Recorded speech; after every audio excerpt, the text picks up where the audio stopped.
My son Michael's voice cut through the Tuesday afternoon silence like a blade through silk. "Mom, is your boyfriend there?" The question hit me so unexpectedly that I nearly choked on my Earl Grey tea.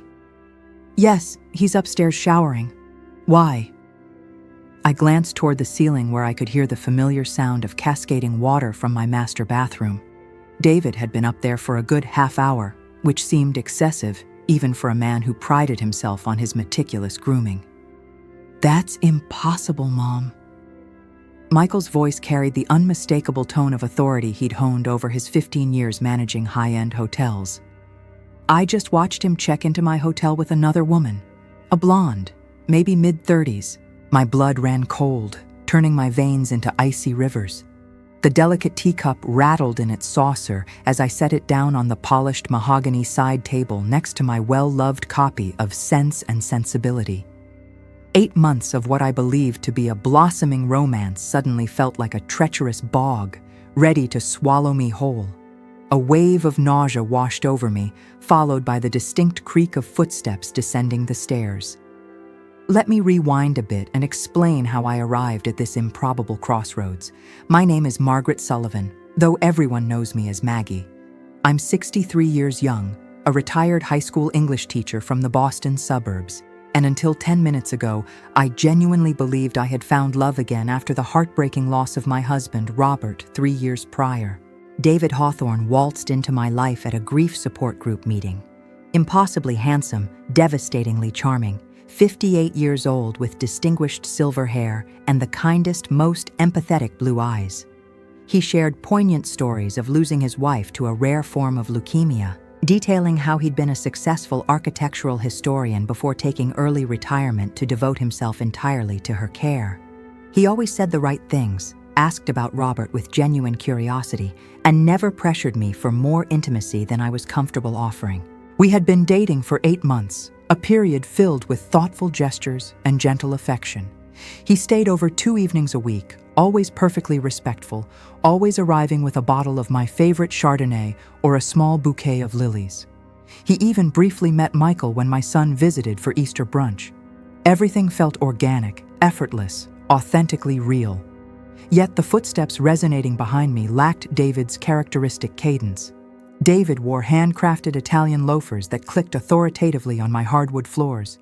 These footsteps were lighter, almost tentative, undeniably feminine.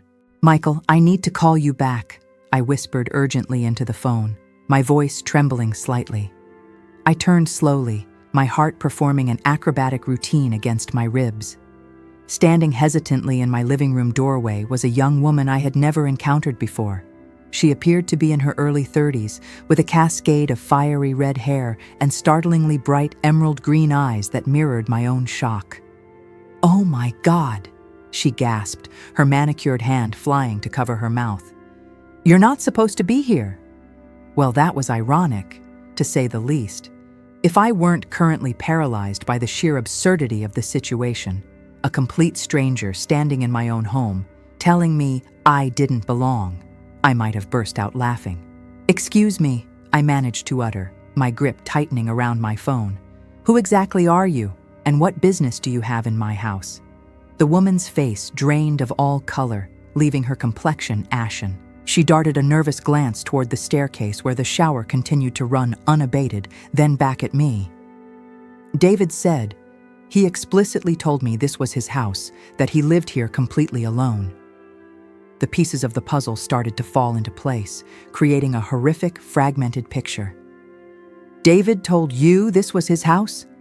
She nodded miserably, her eyes brimming with unshed tears.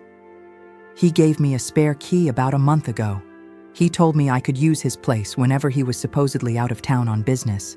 I've been staying here for the last 2 weeks while my apartment undergoes some major renovations." She held up a gleaming silver key that bore an uncanny resemblance to the spare I had entrusted to David just last month.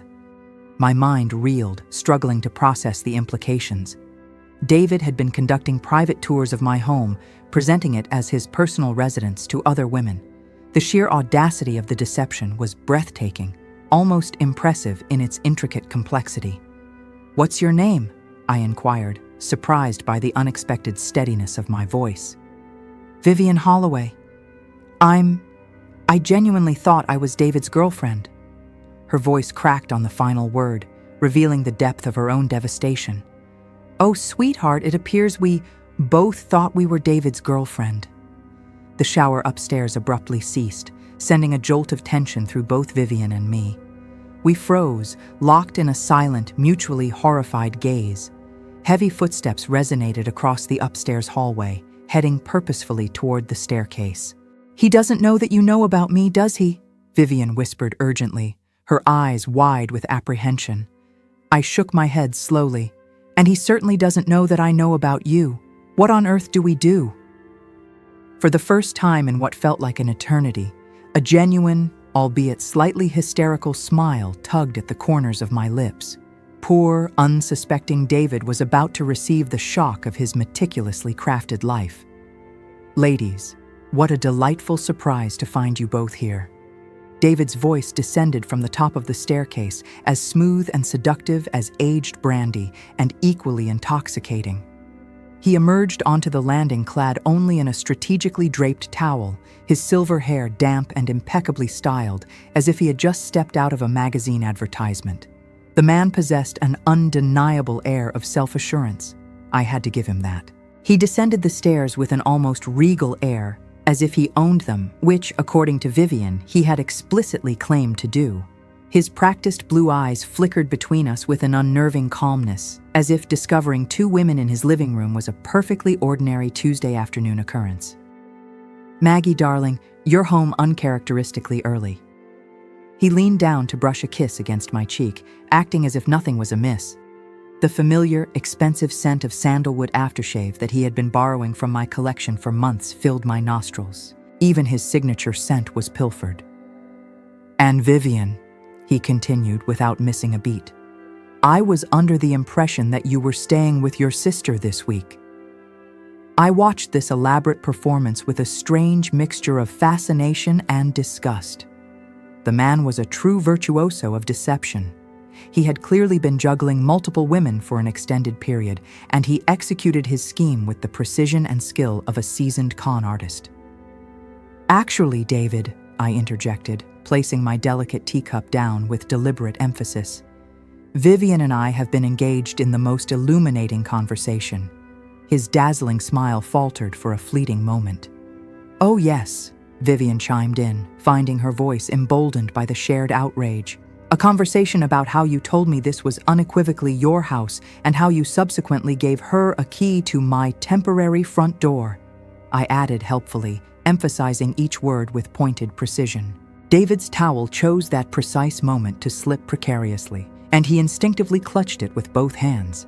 For the first time since I had made his acquaintance, he appeared genuinely disconcerted. "There's obviously been some kind of misunderstanding," he stammered, his voice losing its characteristic smoothness. "Vivian, why don't you excuse us and allow me to clarify everything in private?" "Absolutely not." The word escaped my lips sharper than I had intended. "Vivian is staying right here. We are going to have this conversation together, as a united front." David's jaw tightened imperceptibly. "Maggie, perhaps we should discuss this matter in a more private setting." "In the same way that you privately discussed bestowing my spare key upon other unsuspecting women," I countered. "Or perhaps in the same manner that you privately misrepresented your career as an architectural historian? Because my son Michael just contacted me from his hotel where he witnessed you checking in with yet another woman." The remaining color drained from David's face, leaving his complexion ghostly white. He stood there clutching his towel for dear life, a far cry from the confident, sophisticated charmer who had effortlessly swept me off my feet at grief counseling. He resembled nothing so much as a cornered animal, exposed and vulnerable. "Just how many of us are there, David?" I inquired softly, my voice laced with a potent mixture of anger and disappointment. David's mouth opened and closed silently, like a fish gasping for air. For a man who always possessed the perfect response, the charming deflection, the polished explanation, he seemed remarkably speechless. "I can explain everything," he finally managed to croak out. "By all means, please do," I replied, settling back into my favorite wingback chair as if I were preparing to enjoy a particularly captivating theatrical performance. Vivian and I have all afternoon to devote to your elaborate explanation. Vivian remained rooted near the doorway, looking as if she were poised to flee at any given moment. I couldn't fault her for that. If I weren't so consumed by a burning sense of righteous indignation, I might have joined her in making a hasty exit. David's gaze swept across my living room as if he were seeing it for the very first time. His eyes lingered on the carefully curated family photographs adorning the mantelpiece, the built-in bookshelves overflowing with my extensive collection of classic literature, the antique writing desk that had belonged to my beloved grandmother.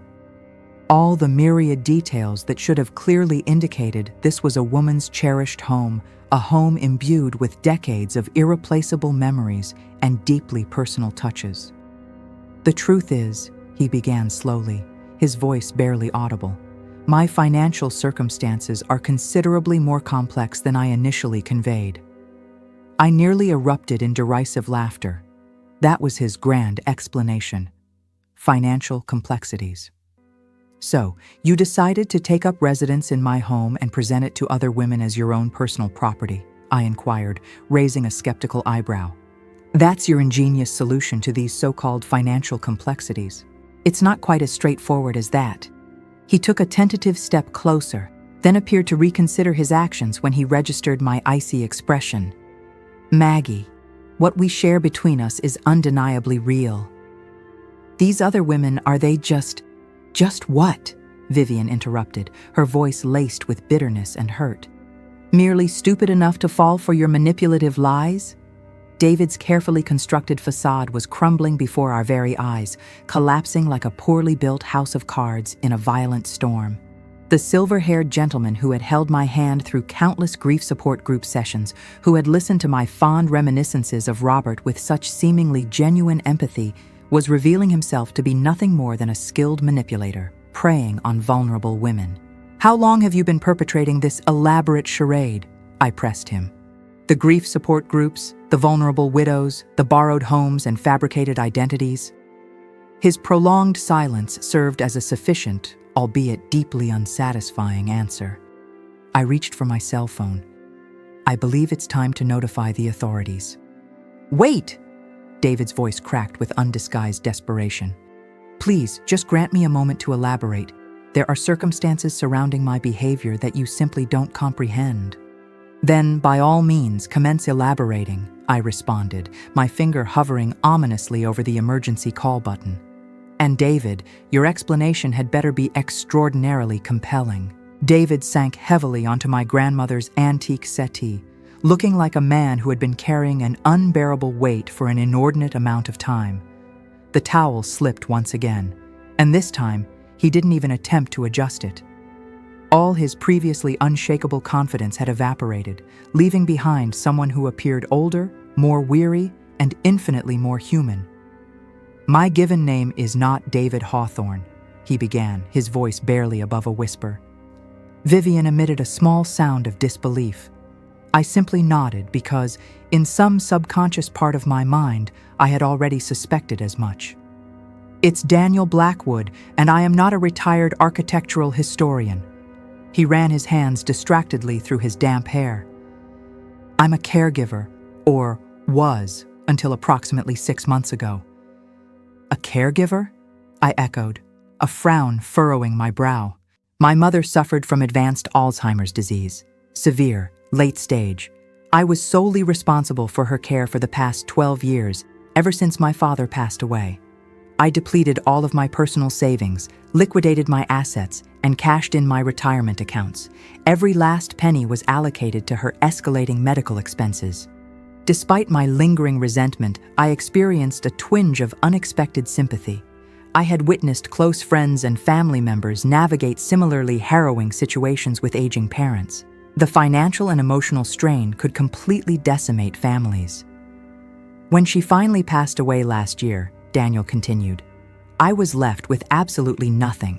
No permanent residence, no financial reserves, and limited employment prospects at the age of 58. The grief support groups weren't solely about meeting impressionable women.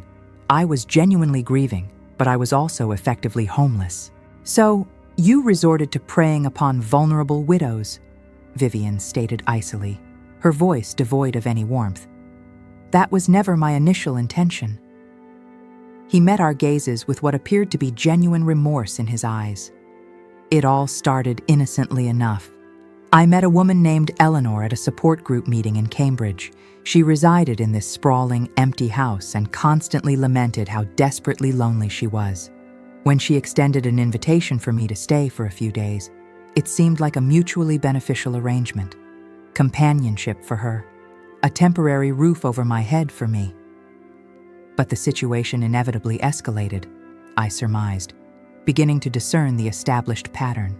Eleanor subsequently introduced me to her close friend Janet, who was equally lonely and vulnerable. Janet then introduced me to her neighbor, Patricia. Each woman possessed specific needs that I could conveniently fulfill, and each one possessed resources that I desperately required. I never envisioned that this would spiral into the elaborate scheme that it has become. I scrutinized his face intently, searching for any lingering signs of deception. But for the first time since our initial encounter, Daniel seemed to be genuinely divulging the unvarnished truth. "Just how many women are currently involved?" I inquired softly, bracing myself for the inevitable answer. He closed his eyes tightly. "At present, 7. 7 lonely widows who genuinely believed they had finally found love again, who had openly welcomed this man into their homes and hearts. 7 women just like me, cautiously optimistic about their second chance at happiness." "What about the hotel then?" Vivian pressed. "Who was the woman you were with?" "Rebecca Morgan. She resides in Newton. The weekend was supposed to be our special romantic getaway." His laugh was devoid of any humor, laced with bitterness and self-loathing. "It appears that I have inadvertently become a highly skilled juggler." My cell phone suddenly blared, startling all 3 of us. Michael's name flashed across the screen. "I should probably take this call," I announced, holding up my phone as a silent indication. Michael had a right to be fully informed of the situation, especially given that his initial phone call had triggered this entire unraveling. "Mom, are you all right?" You hung up abruptly. "I'm fine, sweetheart, better than fine actually. Your call might have saved me from committing a monumental mistake." I glanced meaningfully at Daniel, who was eavesdropping on every word. "The man I have been dating is not who he presented himself to be. Is he still at your house? Do you need me to come over immediately?" "He's here, along with another woman he has been deceiving. We are currently engaged in what you might describe as a group therapy session." Michael's protective instincts were immediately activated. "Mom, just leave the house. Right now. Come directly to the hotel." "Actually, I think I'm safer with reliable witnesses present." I looked at Vivian, who nodded grimly in agreement. "Besides, I am rather interested in hearing the remainder of his story. I suspect there is considerably more to uncover." I placed the phone on speakerphone. "Michael, please allow me to introduce you to Daniel Blackwood, also known as David Hawthorne. Daniel, this is my son, Michael, who manages the prestigious Four Seasons downtown." Daniel raised his hand in a weak wave of acknowledgement, apparently finding nothing remotely absurd about introducing himself to my son while clad only in a towel in my living room. "Sir," Michael's voice boomed through the speaker with unwavering professional authority, "I need you to vacate my mother's property immediately." "Actually," I interjected, "I believe Daniel should remain here and fully explain the intricate workings of his operation, because I suspect there is considerably more to this story than simple grief and homelessness." Daniel's face paled noticeably. "Maggie, I have divulged everything." "Have you really?" I rose to my feet and strode purposefully to my writing desk, retrieving a manila folder that had been residing there for several weeks. I had initiated my own discreet investigation after uncovering some subtle inconsistencies in his various stories about his supposed background. A retired English teacher possesses exceptional research capabilities, and something about David's elaborate tales had never quite added up. 3 weeks ago, I engaged the services of a private investigator, I announced, relishing the shocked expressions etched on both of their faces. It turns out that David Hawthorne possesses quite a compelling financial history. Daniel buried his face in his hands. Oh God. According to my investigator, you have been illicitly accessing these women's bank accounts. Small sums of money, carefully concealed, but undeniably theft. I opened the folder, revealing bank statements and transaction records. 7 women, Daniel. You have illicitly acquired nearly $40,000 over the past 8 months. Vivian gasped audibly.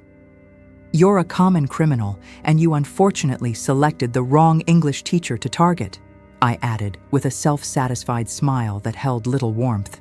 Daniel looked up at me, his eyes reflecting a mixture of apprehension and grudging respect. What exactly do you want from me? Justice, I replied simply. But first and foremost, I want to meet the other women, the elusive we in your carefully constructed narrative.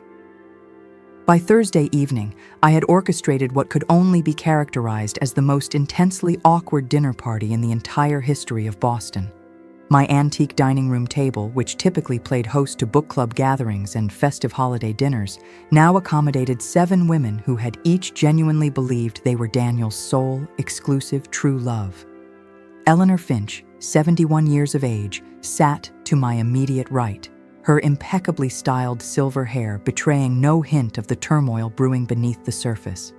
She was Daniel's initial target, the unsuspecting widow from Cambridge who had unknowingly set this entire chain of deception in motion. Across from her sat Janet Peterson, 65 years old, clutching a crumpled tissue and appearing as if she desperately wished to disappear into the surrounding woodwork. I can't believe that I fell for this, Janet whispered for what seemed like the 100th time since her arrival. We are all feeling incredibly foolish, Patricia Rossi snapped, her voice tight with suppressed anger. At 59, she was the youngest member of our impromptu support group and undeniably the most enraged. But self-reproach will not alleviate this situation. Concrete action is what we require. Vivian sat directly beside Patricia, having forged a strong bond over their shared experience of possessing duplicate keys to what they both believed was David's personal residence. The 2 remaining women, Rebecca Morgan and Linda Sullivan, sat in subdued silence, still reeling from the recent revelation that their romantic getaways and intimate dinners had been merely components of an elaborate, long-con operation.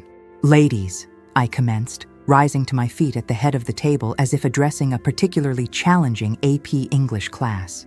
We have a rather significant problem to address. Daniel Blackwood has systematically defrauded us all, consistently lied to us, and thoroughly manipulated us. The crucial question now is what course of action are we collectively going to pursue? We must notify the authorities, Rebecca declared immediately, her voice trembling with emotion. Press charges and ensure that he receives the maximum sentence. That is undoubtedly one viable option, I agreed. However, there is a critical complication. I proceeded to distribute copies of my private investigator's detailed report to each woman. The Daniel Blackwood persona does not technically exist. There is no legitimate social security number associated with that name, no verifiable credit history, and no official records extending back more than a couple of years. Eleanor glanced up from the report, her eyes narrowed shrewdly. He is employing a false identity. Which therefore implies, I elaborated, that successfully prosecuting him through traditional legal channels becomes significantly more challenging. We must ascertain his true identity before we can hope to obtain any semblance of justice. But how do we accomplish that feat? Linda inquired quietly, her voice barely audible. She had remained largely silent since arriving, evidently overwhelmed by the sheer scope of the situation. I smiled knowingly, experiencing that familiar surge of satisfaction that arose whenever a student posed precisely the right question. We construct a meticulously planned trap.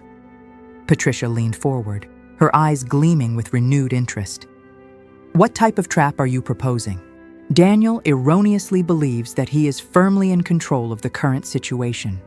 He operates under the assumption that we are merely emotional, easily manipulated women who will eventually either forgive him or slink away in mortified silence.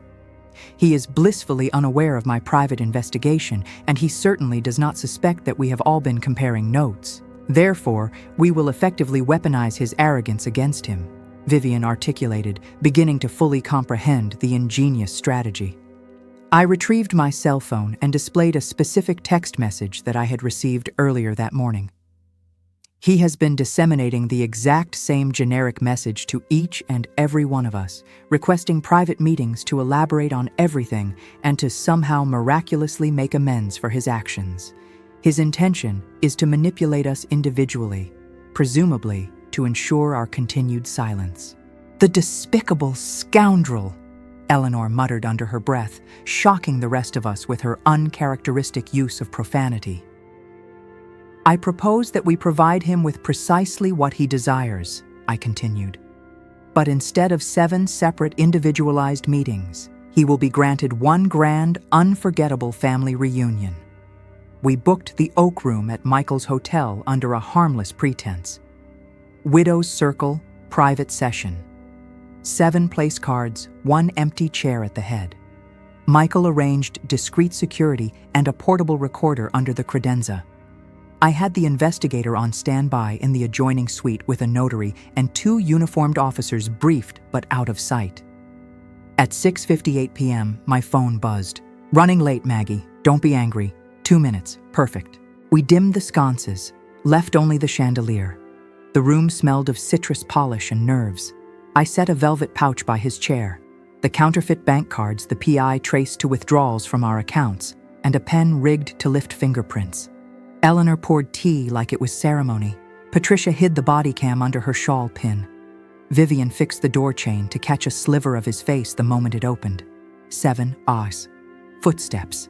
A knock, tentative, then confident. "Come in, David," I called, steady. He entered in a navy suit and that practiced, church-quiet smile. It faltered when he saw all of us, reflections multiplying in the glossy table. He reached for charm. I slid the pouch toward him. "Before apologies," I said, "sign these acknowledgements." He blinked. "What acknowledgements?" Behind the partition, a radio crackled. In the hallway, another set of footsteps stopped. Then a woman's voice. "Daniel, you invited all of them?" So, as you can see, even in the face of betrayal and deceit, there's incredible strength to be found in connection and collective action. This isn't just a story about being wronged. It's a story about reclaiming power, finding solidarity in unexpected places, and ultimately about showing that even after heartbreak, life can be surprisingly empowering. And trust me, you won't want to miss what happens next. The game is far from over.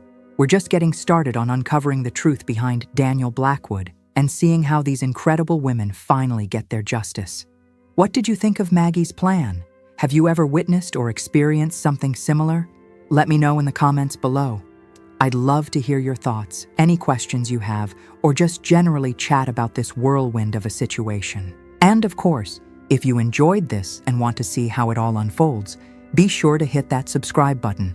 That way, you'll be notified as soon as part 2 goes live. You absolutely won't want to miss the explosive finale and the unveiling of Daniel's real identity. See you there.